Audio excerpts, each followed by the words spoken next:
Mugana ngo nawo gyosite kubanga owuliriza mwebali kubanga mutambula naffe mu mbeera yonna era mwebalire ddala obulamu butambuza butya kansenti abo butambula bulungi nnyo abasinzira ku mukutu ogwa www.radio okubeera nga gyosinzira kubanga otuwuliriza nammwe abatuwuliriza ku mukutu gwaffe gwa YouTube ogumanyikiddwa nga Esalake Media Yugi osobola okubanga naye oyitawo programu zaffe zino zibeerayo nga tuzitaddeyo mu mpola ate programu manyikiddwa nga agafa mu nsi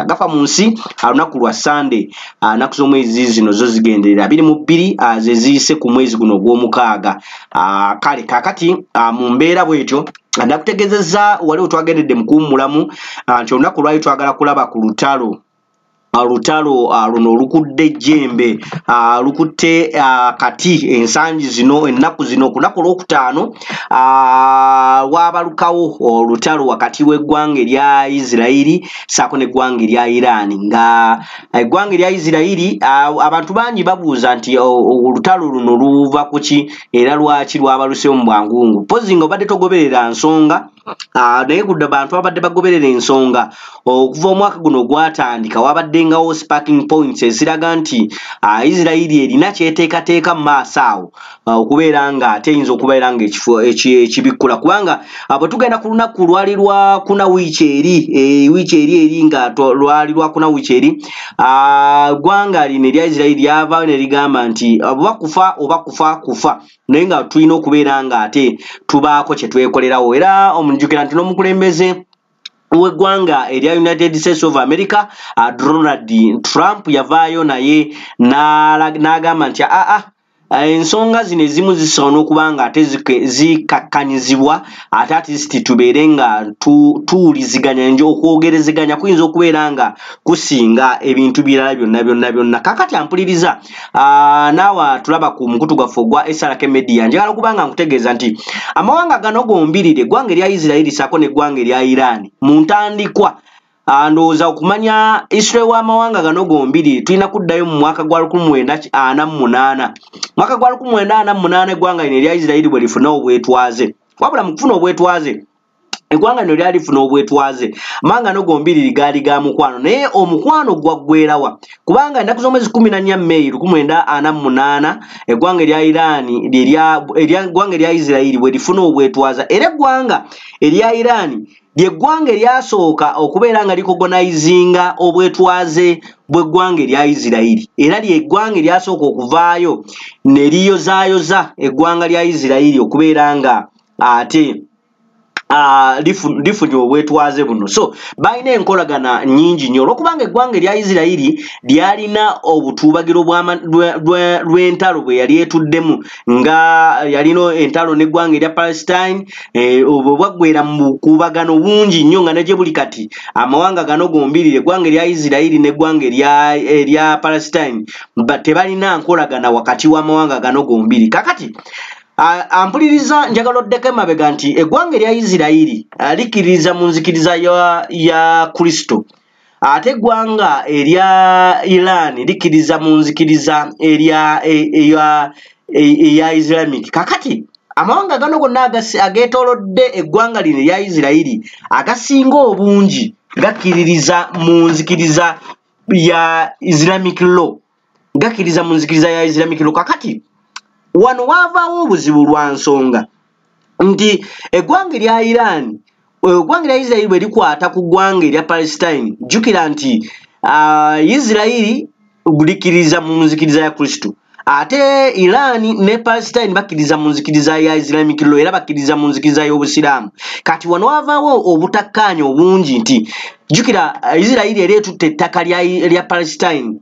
kakati wano batandika okubanga bafuna obutategeeragana mawanga gano gombiriri era olwanzikiriza oba madiini agasooka okubeera nga gaawula amawanga gano gombiriri kubanga eggwanga Iran yali eyagala okubanga erwanirako munywanyi waayo amanyikiddwa nga Palestine nga balabanga ekyokunyoomoola kubanga kubanga amawanga gano gombiri galabanga at least libanga erirwanirako muganda waalyo kati wano wavaawo obuzibu nti balwanira amadini agasooka okubeera nga gabalukawo nti bali balwana olw'amadini ng'eggwanga lya Isirairi Palestine Iran eyagala okulwanirako Palestine because nti Isirairi yamulabanga omugwira oba omugwira mu ddiini kati ate nga Palestine Iran erabanga Palestine eggwanga alabanga muganda we so ng'ekikutte nga ku Busiraamu bagamba nti al-Muslim ekikutte ku Musiraamu kiba kikutte ku Musiraamu oba Musiraamu aba muganda wa Musiraamu kakati ampuliriza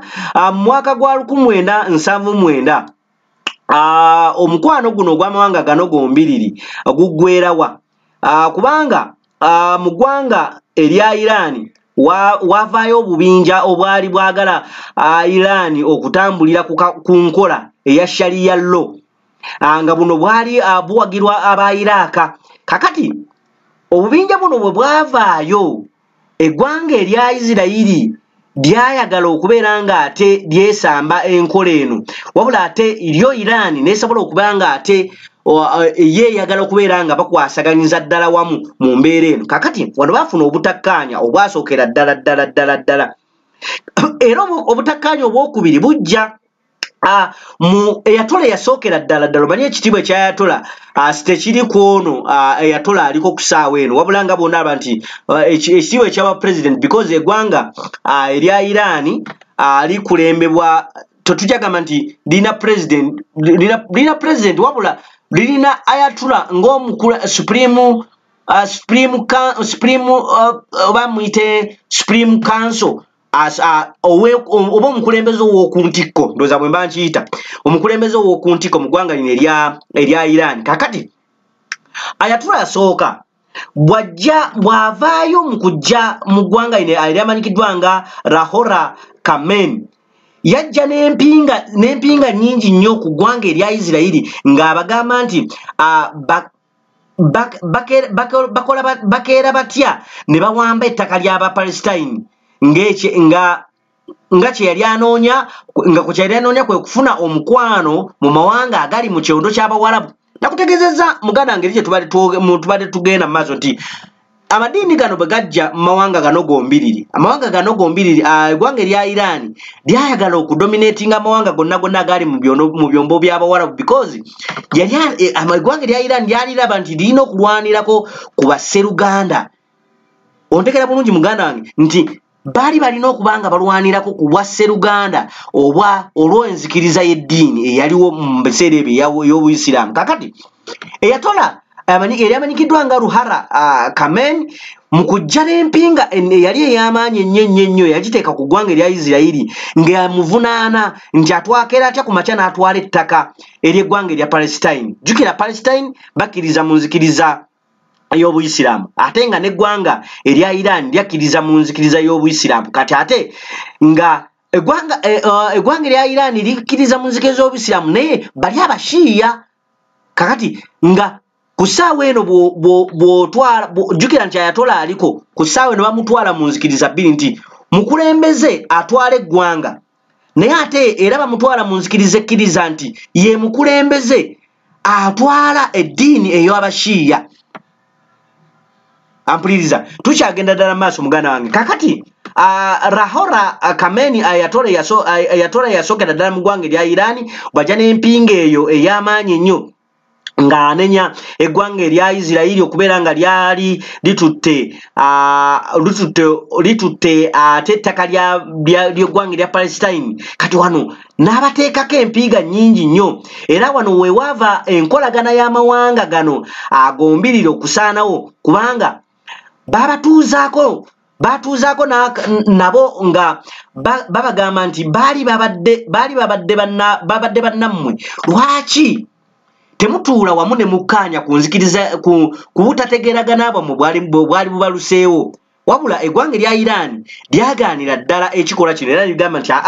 eyo embeera netugenda kugituukamu kubanga ffe twali twagala okubeera nga tukolagana mu mbeera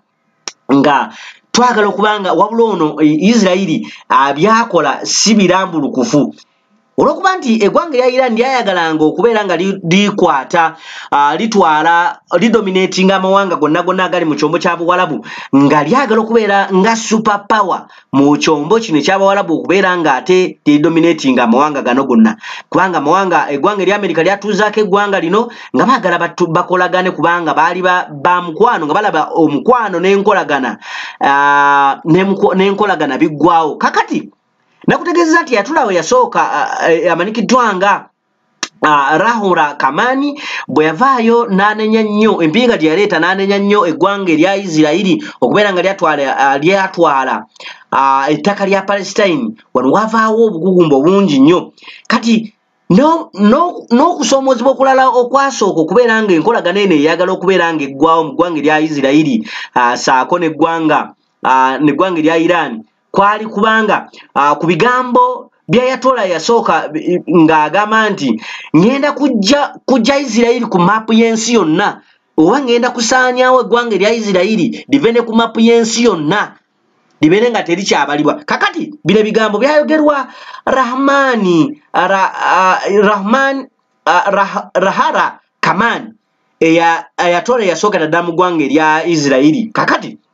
yagamba nti ngenda kusaanyaawo eggwanga erya Isirairi ndigobe ne ku mapu y'ensi yonna bino ebigambo byogera tebyali bya kuseka naddala mu ggwanga erya Isirairi bo baakitwala nga ebyaddala kintu kikulu kati kino kyawa eggwanga erya Isirairi okubeera nga ate lyetereeza naddala mu byokulwanyisa lyetereeza naddala mu kubeera nga lidominatinga libeerawo nga ddyo okubeera nga ate teridipendinga ku ggwanga ddala kino kyabawa okubeera nti omusajja agambye okubeera nga atusaanyaawo ne ku mapu y'ensi yonna kino si kigambo kitono era omukulembeze yali mu ggwanga erya Isirairi yatisalawo n'agamba nti no ono abadde mukwano gwaffe naye mulabewo bwakusula emitwetwe oba kumwabbanga naye bwakusula emitwetwe naawe oyinza okubuteebaka kakati Iran yali emanyi enteekateeka za Isirairi nnyingi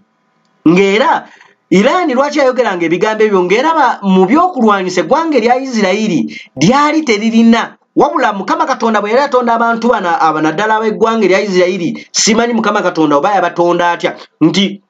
eggwanga lino erya Isirairi lye lirimu buli muntu gw'olaba nga asobola okuweesa ekyokulwanyisa kyonna oba mu technology ab'eggwanga erya Isirairi bali waggulu nnyo mu technology nti omwana atandika okusoma n'atandika okukola ekintu ky'otamusuubirizaamu jjukira waliwo ebigambo ebyogerebwa sijja kubeera Isirairi waliwo abo baali tuuka nga obutabanguko bugudde mu ggwanga erya Isirairi ne basaba baleete Abayisirairi mu ggwanga lino erya Uganda kati waliwo ebigambibwa nti eggwanga erya Uganda it's the promised land gye bali bapromisinga abannansi b'eggwanga erya Isirairi oba Abayisirairi kakati lwaki na kino kyatuukawo wabula abakulembeze b'eggwanga lino Uganda baasalawo ne bagamba no kino katukite because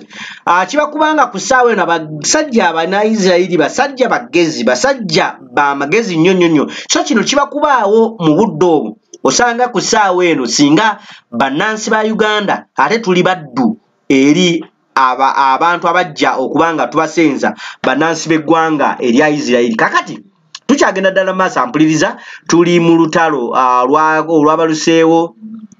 wakati w'amawanga gombiriri eggwanga erya Isirairi n'eggwanga erya Iran amawanga gano nkutegeezezza nti gali ga mukwano era mu mwaka gwa 1948 ngenda ku mwezi 14 May gwa 1948 eggwanga erya Isirairi we lifuna obwetwaze wabula mu kufuna obwetwaze buno era eggwanga erya Iran lyasooka okulikogonizinga obwetwaze bw'eggwanga erya Iran nti byeryereera eggwanga eryasooka okuyozaayoza linnaalyo nti munnaffe yogayoga okubanga ovudde mu mikono gy'abasibira mu bbwa era kakati awo mbaba mukwano nnyo nkutegeezeza nti omukwano gwabwe gutandika okusajjuka mu 1979 oluvannyuma lwa okubalukawo obubinja obwalimanyikiddwa nga Islamic Revolution of Iran wavaayo obubinja obwali bwagala Iran okutambulira ku nkola eya Sharia law. Kati wano wasooka okuvaawo obuzibu obw'amaanyi nnyo. Kakati ensonga ey'okubiri eyavaayo okubeera nga ate eyawukanya eggwanga eno erya Iran ssaako n'eggwanga erya Isirairi ye yatola eyasookera ddala yamanyikiddwa nga Ruhollah Khamenei. Ruhollah Khamenei bw'avaayo yajja n'empinga nnene nnyo ng'alaga nti eggwanga erya Isirairi likwata litya ettaka lya bannaffe aba Palestine ne liritwala because Iran yalabanga eggwanga erya Palestine okubeera nga baaluganda kubanga bakkiriza mu nzikiriza y'emu. Kakati ndowooza ontegedde bulungi nnyo muganda wange ate ndowooza n'ensonga endala ey'okusatu yavaako eggwanga erya Isirairi okubanga lyeyawulira ddala ku ggwanga erya Iran bye bigambo ebyeyatola bye yavaayo n'agamba nti ngenda kusaanyaawo eggwanga erya Isirairi live ne ku maapu y'ensi yonna nga terikyasobola kulabira. Kakati nsobola okuwa ekyokulabira ku mwaka gwa 1982 waliwo civil war eyali munda mu ggwanga erya Lebanon. Era Isirairi negendayo okuyamba ku muliraano waayo because Isirairi ne Lebanon ba muliraano. Kakati Isirairi egenda mu ggwanga erya Lebanon okubeera nga eyamba ku muliraano waayo negenda kuyamba ku muliraano waayo ekakkanye civil war eno because ebeera butakakkanya civil war eyo nti civil war eri mu ggwanga erya Lebanon kiringa eggwanga erya Uganda okubeera nga liwulidde obutakkaanya n'eggwanga erya Rwanda no ne Kenya nga waliwo obutakkaanya wakati w'eggwanga erya Kenya. Uganda ne yeesulyeyo gwa nagamba nti civil war esobola okuva mu ggwanga erya Kenya n'eyingira ate mu ggwanga erya Uganda. Kakati eggwanga erya Isirairi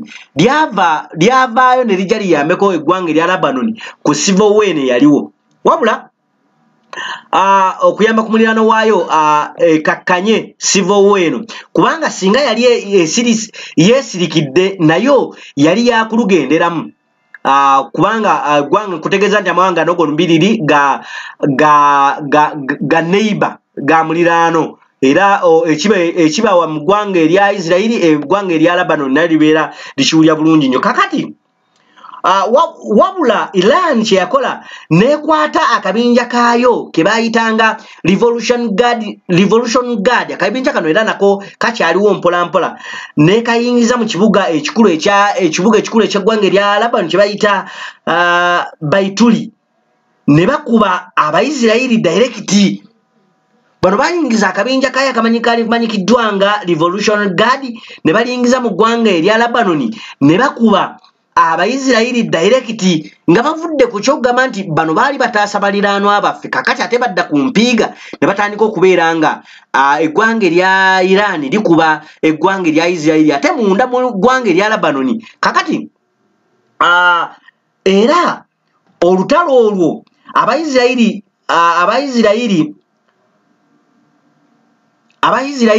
baluvaamu nga balaba nti badifeatingiddwa wabula era olutalo olwo buli nyini lwe luzaala akabinja ketumanyi nga akayitibwa aba Hezbollah ababadde batigomye nnyo abantu mu mawanga ag'enjawulo nga bava mu ggwanga erya Iran. Kati akabinja kano mwe kava mu lutalo olwo oba mu civil war eyo eyaleetebwa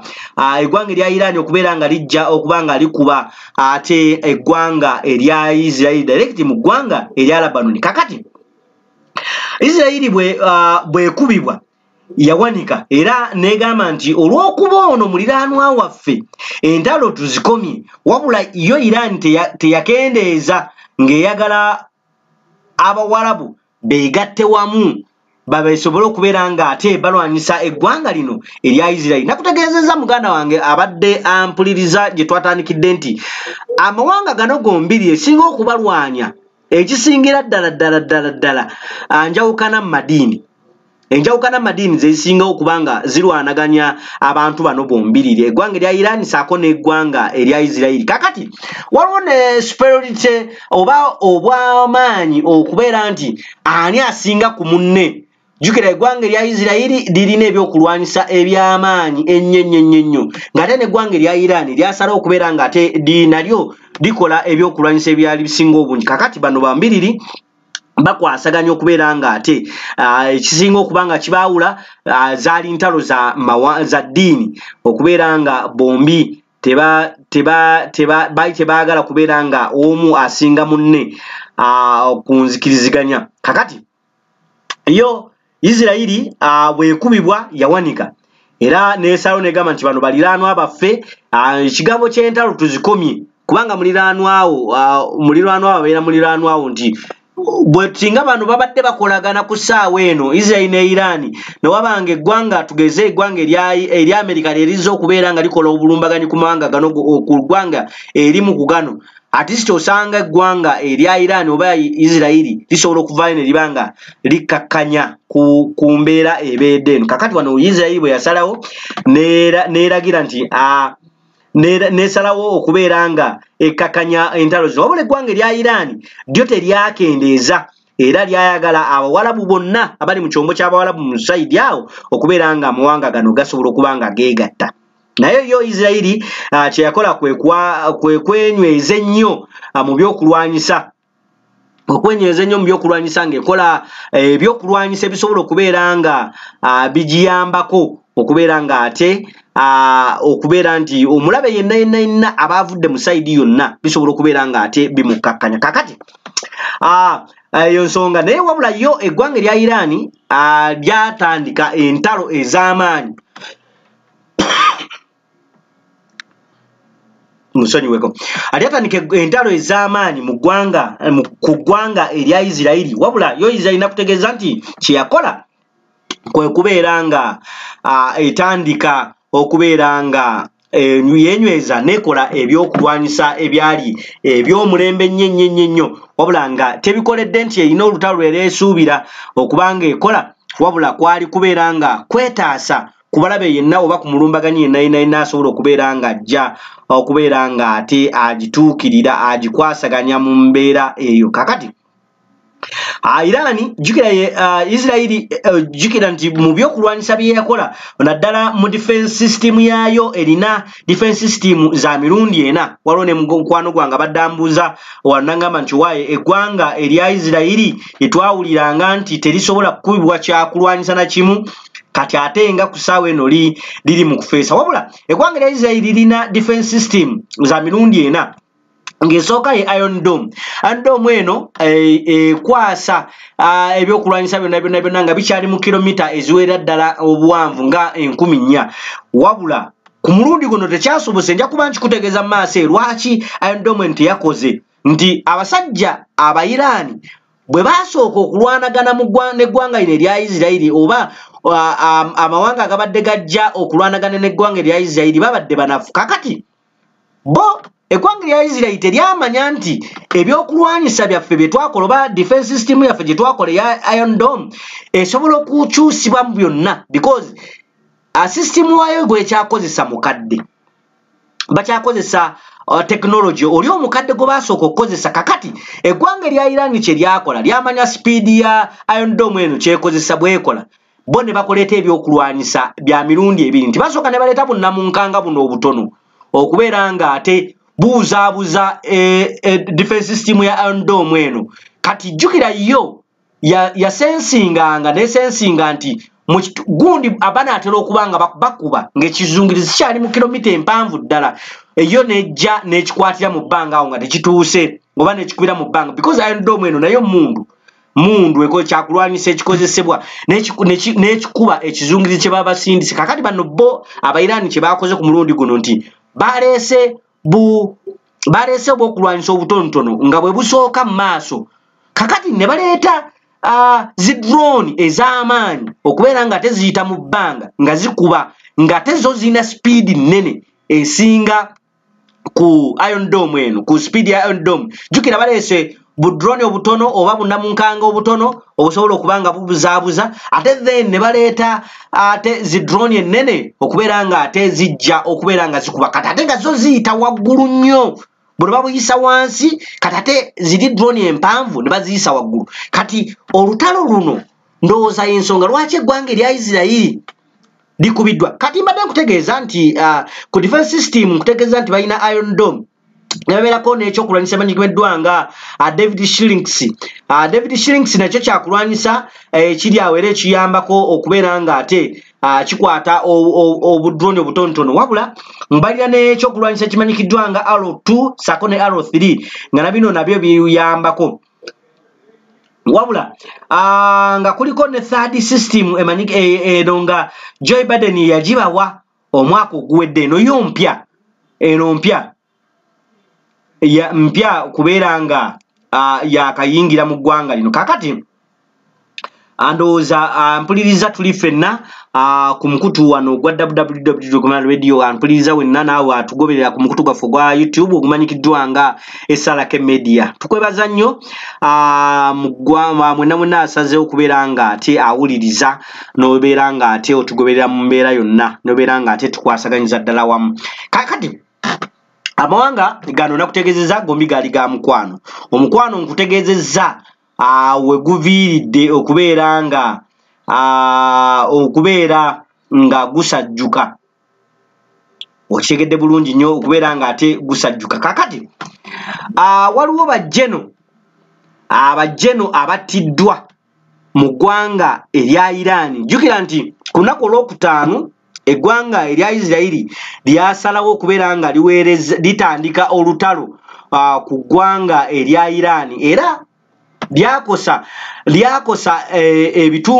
mu kibuga ekikulu ekya Iran ne bikosa ebintu bya bukadde na bukadde era ne batta n'abantu. Nakutegeezeza nti bajeno b'amagye abakulu ddala kubanga mulimu n'abadde akulira amagye mu ggwanga lino erya Isirairi mu ggwanga erya Iran yatiddwa. Kale ngenda kugendako kunywa ku lwendo lw'amazzi katono nnyo then we naaba nkomawo muganda ngenda kubeera ate nkutegeeza abantu ki abattiddwa mu ggwanga lino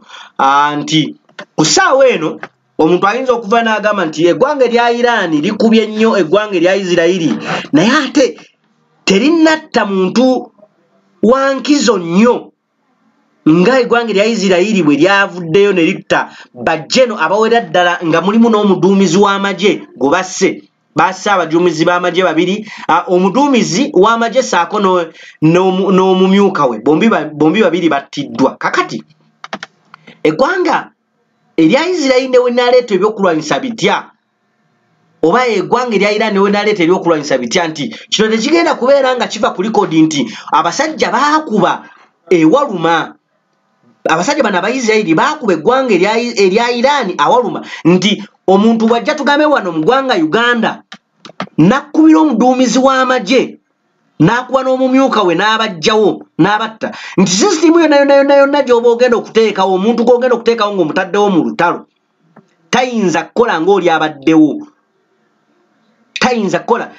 abaddewo because sisitimu yonna aba atandika mpya. Kakati kino kikyamenya eggwanga erya Iran ku ssaawa eno nti ebintu byonna bye badde bakozesa n'omuduumizi w'amagye abaddeko nti yattiddwa saako n'omumyuka we nga bombi battiddwa ku lunaku lwe lumu. Kiyinza okubeera ekizibu ku ssaawa eno okubeera nga ate abantu bano bakwasaganyisa. Kale kamale ku lwendo lw'amazzi katono nnyo muganda wange gwampuliriza ku www.radio naawe atugobera ku mukutu gwaffe gwa YouTube gumanyikiddwa nga SRK Media. Atubeerayo ensonga zino ng'ate nazo tuzikwasaganya. Kakati kamale kunywa ku lwendo lw'amazzi katono nnyo ngenda kuba nkomawo ate nkuwe abajeno abattiddwa mu ggwanga erya Iran